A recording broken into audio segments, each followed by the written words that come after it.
चलिए नमस्कार जी, स्वागत सत्कार अभिनंदन राम राम जय श्री कृष्णा राधे राधे। कैसे हैं आप सभी? कुछ तकनीकी कारणों की वजह से इसके पहले ली हुई क्लास थोड़ी सी चल नहीं पाई थी, उसके लिए मैं क्षमा प्रार्थी हूँ। आज हम इस क्लास को दोबारा से देख रहे हैं। जवाहरलाल नेहरू 14 नवंबर 1889 को इलाहाबाद में जन्म होता है। पिता का नाम मोतीलाल जी नेहरू था और माता का नाम स्वरूप देवी था। इनका विवाह कमला देवी से हुआ। वकालत करने के लिए इंग्लैंड चले गए। 1912 में इंडियन नेशनल कांग्रेस के बांकीपुर अधिवेशन में भाग लेने के लिए आए थे। हाँ, पहले क्लास बेसिकली इसलिए बंद हो गई थी क्योंकि इंटरनेट की कनेक्टिविटी जो है वो बंद हो गई थी सोनिया, इसलिए क्लास चल नहीं पाई थी। मैं क्षमा प्रार्थी हूँ उसके लिए। इसीलिए री क्लास आपके लिए ऑर्गेनाइज कर रहा हूँ। 1924 से 26 तक इलाहाबाद नगर निगम के अध्यक्ष रहे। 1927 में ब्रुसेल्स अंतर्राष्ट्रीय समाजवादी कांग्रेस जो होती है उसमें यह भाग लेते हैं। क्या बात क्लियर हो गई? इसके बाद आगे बढ़िएगा। जवाहरलाल नेहरू कांग्रेस के 3 बार अध्यक्ष बने। पहली बार लाहौर अधिवेशन के दिसंबर 1929 में, जिसमें पूर्ण स्वराज का प्रस्ताव जो है वह रखा गया था। क्या बात क्लियर हो गई? दूसरी बात समझिएगा, इसी में 44वां अधिवेशन था। इसी में निर्णय लिया कि आगामी 26 जनवरी 1930 को भारत का पहला स्वतंत्रता दिवस मनाया जाएगा। जवाहरलाल नेहरू इंडियन नेशनल कांग्रेस के पहली बार अध्यक्ष जो है वह इसी अधिवेशन में बने थे। क्लियर हो गई? तो लाहौर अधिवेशन तक चर्चा कर चुके थे। इसके बाद आगे बढ़िएगा तो एक अधिवेशन आता है, डेट्स कॉल्ड फैजपुर अधिवेशन। कांग्रेस का एक अधिवेशन जिसे हम क्या नाम देते हैं, याद रखिएगा, फैजपुर अधिवेशन कहते हैं। फैजपुर का यह अधिवेशन मूल रूप से अप्रैल 1936 में हुआ था। यह कांग्रेस का 49 यानी कि 49वां अधिवेशन था। समाजवाद को कांग्रेस का अध्यक्ष घोषित किया गया। यह बताओ कब हुआ भैया? अप्रैल 1936 में हुआ था। क्लियर हो गया? और यह कांग्रेस का 49 यानी कि 49वां अधिवेशन था। बताओ क्या यह बात क्लियर हो गई? कौन सा अधिवेशन था? तो भैया ये 49वां अधिवेशन माना जाता है और इसी में कांग्रेस ने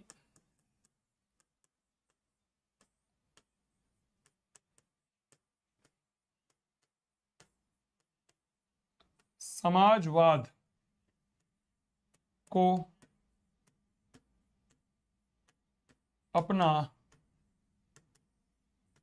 लक्ष्य घोषित किया था। क्या ये बात क्लियर हो गई? कांग्रेस ने कहा कि समाजवाद हमारा लक्ष्य है। तो हमारे जवाहरलाल नेहरू की अध्यक्षता में अब तक कांग्रेस के 2 अधिवेशन हुए। पहला लाहौर अधिवेशन था 1929 में, इसमें कहा जी स्वराज हमारा उद्देश्य है। और 1936 में फैजपुर अधिवेशन हुआ और इसमें क्या कहा, सॉरी लखनऊ, यह लखनऊ अधिवेशन है, मैं भी चाहूंगा फैजपुर इसके बाद होगा।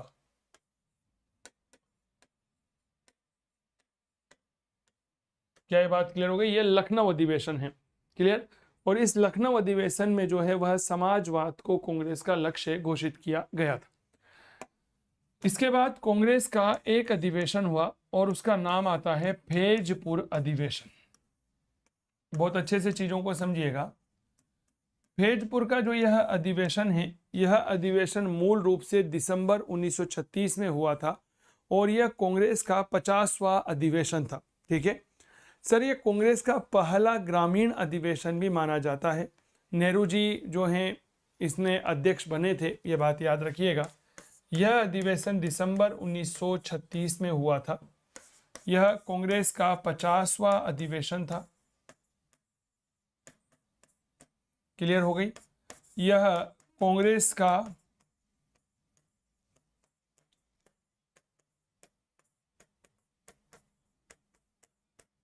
पहला ग्रामीण अधिवेशन भी है। क्लियर? कांग्रेस का कौन सा अधिवेशन है भैया? तो याद रखना, पहला ग्रामीण अधिवेशन भी माना जाता है। क्लियर हो गई? तो ये चीजें थोड़ा सा याद रखिएगा। तो हमारे पंडित जवाहरलाल नेहरू ने कांग्रेस के किस किस अधिवेशन की अध्यक्षता की थी? पहली बात याद रखिएगा, 1929 का लाहौर अधिवेशन, इसमें स्वराज को लक्ष्य रखा गया था। दूसरा आता है लखनऊ अधिवेशन, अप्रैल 1936, इसमें समाजवाद को लक्ष्य घोषित किया गया। और इसके बाद आता है दिसंबर 1936 का फैजपुर अधिवेशन, जो कांग्रेस का पहला ग्रामीण अधिवेशन था। तो इस प्रकार हम देखते हैं कि हमारे पंडित जवाहरलाल नेहरू ने 3 अधिवेशनों में कांग्रेस की अध्यक्षता की। पंडित जवाहरलाल नेहरू अपने पूरे जीवन काल में 9 बार जेल गए और लगभग 9 वर्ष तक जो है वह जेल में रहे थे। गांधी ने असहयोग आंदोलन जब चलाया था तो उस समय पंडित जवाहरलाल नेहरू लखनऊ जेल में थे। क्लियर हो गई बात? तो ये बात याद रखिएगा। तो अगली बात समझिए कि जवाहरलाल नेहरू कुल 9 बार जेल गए, वह कुल 9 साल तक जेल में रहे। ठीक है, जब असहयोग आंदोलन हो रहा था तो उस असहयोग आंदोलन के समय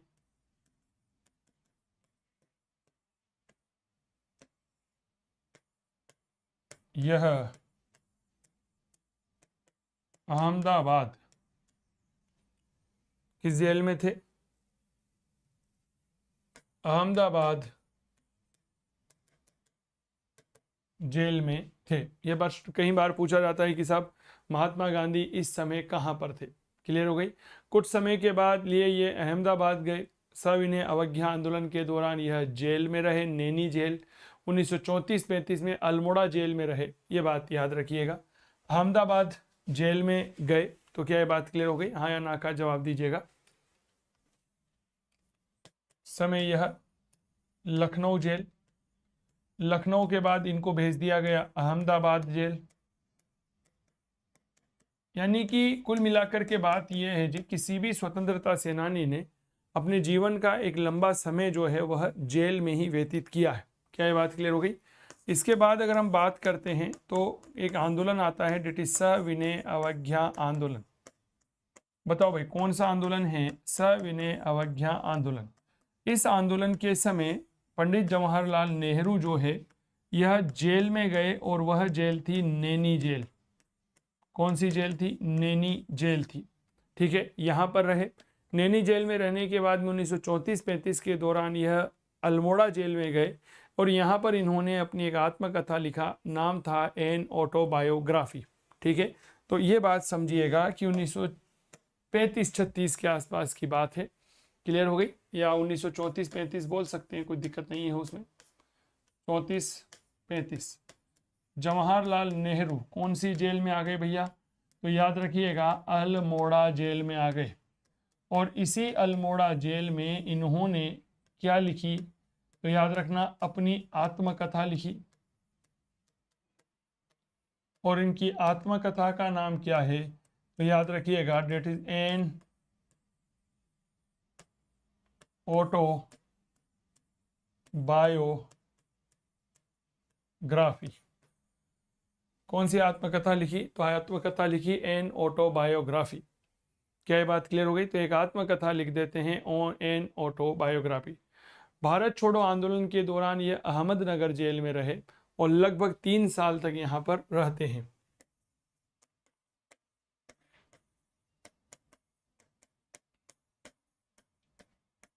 भारत छोड़ो आंदोलन के दौरान अहमदनगर जेल में रहे। कौन सी जेल में रहे? याद रखिएगा अहमदनगर जेल में ये रहे थे। अहमदनगर जेल में रहते हुए ही इन्होंने डिस्कवरी ऑफ इंडिया पुस्तक लिखी जो अहमदनगर जेल के कैदियों को समर्पित थी। इन्होंने अपने जेल यात्रा का सबसे लंबा समय अहमदनगर जेल में ही गुजारा था जो लगभग 963 दिन का था। 963 दिन रहे, जो सर्वाधिक अवधि है, सर्वाधिक अवधि। अब यहां पर एक बात समझिए, जब ये अल्मोड़ा जेल में थे तब इन्होंने एन ऑटोबायोग्राफी नामक पुस्तक लिखी। क्लियर हो गई? लेकिन जब अहमदनगर में है तब इन्होंने किताब लिखी डिस्कवरी ऑफ इंडिया। ठीक है ना, भारत की खोज, जो अहमदनगर जेल में बंद कैदियों के ऊपर लिखी गई थी। तो इसी में इन्होंने एक पुस्तक लिख दी, किताब लिख दी, डिस्कवरी ऑफ इंडिया।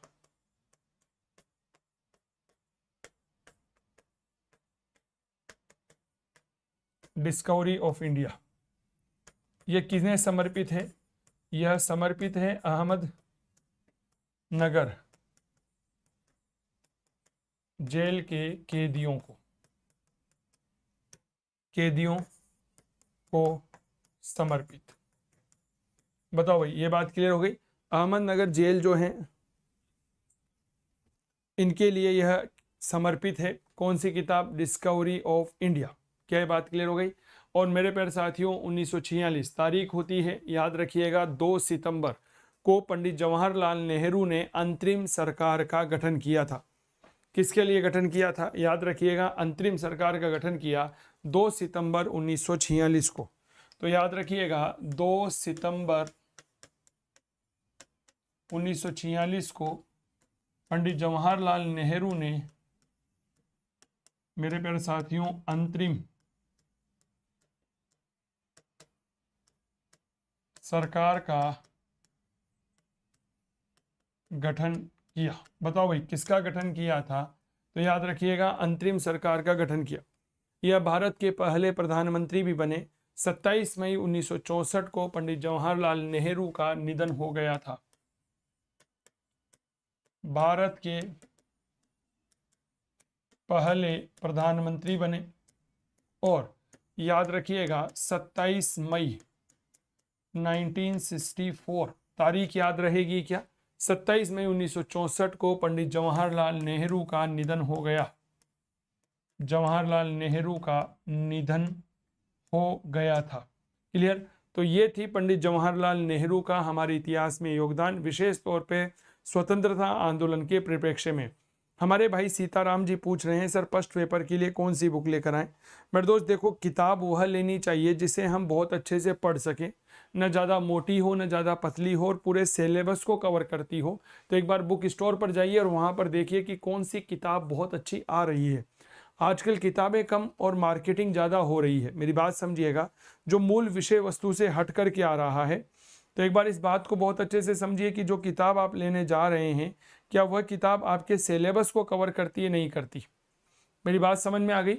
पुस्तक हमेशा वह खरीदनी चाहिए जो आपके सिलेबस को कवर करे। किताब इसलिए मत खरीदो कि हम किताब लेने जा रहे हैं। किताब खरीदने का एक उद्देश्य होता है कि हाँ, वह हमारे सिलेबस को कवर करेगी, वहाँ से हमारे एग्जाम में प्रश्न आएंगे और वह हमारे लिए यूज़फुल रहेगी। बे यूज़फुल की किताबें मत खरीदिए, वो बिना काम की रहेगी। तो एक बार मार्केट जाइए, 5-7 किताबें देखिए, तब जा करके कोई एक अच्छी किताब का चयन हो पाएगा। हमने बात किया पंडित जवाहरलाल नेहरू का। 14 नवंबर 1889 को इलाहाबाद में जन्म हुआ। पिता का नाम मोतीलाल नेहरू था, माता का नाम स्वरूप देवी है। विवाह कमला देवी से हुआ था। विवाह किससे हुआ? तो याद रखिएगा, कमला देवी से होता है। वकालत करने के लिए इंग्लैंड चले गए और 1912 में इंडियन नेशनल कांग्रेस के बांकीपुर अधिवेशन में भाग लिया। 24 से 26 में इलाहाबाद नगर निगम के अध्यक्ष बने। 1927 में ब्रुसेल्स में अंतर्राष्ट्रीय समाजवादी कांग्रेस में भाग लिया। जवाहरलाल नेहरू कांग्रेस के 3 बार अध्यक्ष बने। पहली बार लाहौर अधिवेशन दिसंबर 1929 पूर्ण स्वराज का प्रस्ताव पारित किया। जवाहरलाल नेहरू इंग्लैंड जो है यहाँ इंडियन नेशनल कांग्रेस के पहली बार अध्यक्ष बने थे लाहौर अधिवेशन में। इसके बाद लखनऊ अधिवेशन अप्रैल 1936, फिर फैजपुर अधिवेशन दिसंबर 1936 में। कुल 9 बार जेल गए, 9 साल तक रहे। पहली बार लखनऊ, फिर उसके बाद अहमदाबाद, सविनय अवज्ञा आंदोलन के दौरान नैनी जेल, 1934-35 में अल्मोड़ा जेल, यहाँ पर आत्मकथा लिखी, एन ऑटोबायोग्राफी। भारत छोड़ो आंदोलन के दौरान अहमदनगर जेल में रहे, जो इनकी सर्वाधिक अवधि की जेल यात्रा थी।